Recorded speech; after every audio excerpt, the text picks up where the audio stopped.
This is Marvel's craziest story to date. The once helpful and occasionally talkative Deadpool has now become a supervillain slaughtering the entire Marvel universe. Wolverine, the Avengers, and the Fantastic Four have all perished.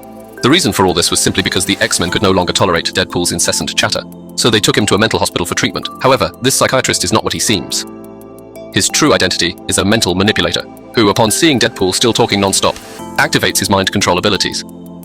It turns out he doesn't intend to treat Deadpool, but wants to completely control his mind and use him to lead a group of villains in ruling the world. He thought he had victory in his grasp, but he didn't expect that, under such intense mental assault, it would accidentally trigger another personality within Deadpool. That's right, the murderous Deadpool has emerged. He broke free from his restraints, yanked out the mental manipulator from his head, and violently smashed him against the table. The manipulator's head exploded like fireworks. With the awakening of this new personality, Deadpool also understood the truth of this world, that the world he inhabits is just a comic book.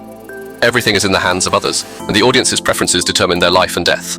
At this moment, Deadpool understood his mission.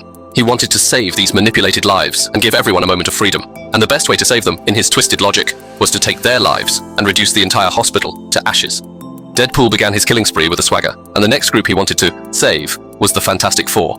In Deadpool's Baxter building, scattered stones are the remains of the Thing. Mr. Fantastic, having lost his elasticity, is lying in the arms of the invisible woman Sue Storm, uttering his last words.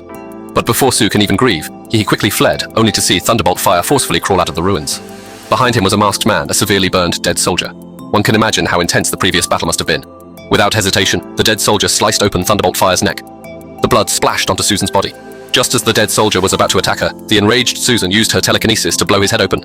He didn't understand why the dead soldier had attacked his family, but it was all over now. He couldn't harm anyone else anymore. However, he made a fatal mistake. Never turn your back on an assassin with regenerative abilities. And so, the era of the Fantastic Four came to an end. The camera panned, revealing the Cosmic Observer standing next to Susan's body, quietly narrating the story. Suddenly, a purple energy blast struck, and the Observer collapsed to the ground, weakened. It turned out that the dead soldier had stolen Mr. Fantastic's stun gun, a weapon capable of harming beings that exist outside of reality. He stepped forward, demanding to know who the Observer was talking to. Before getting a reply, he seemed to have guessed the answer. His vicious eyes stared intently at the screen. Then, with a swift motion, he beheaded the Observer. So, which hero will be the next to be saved?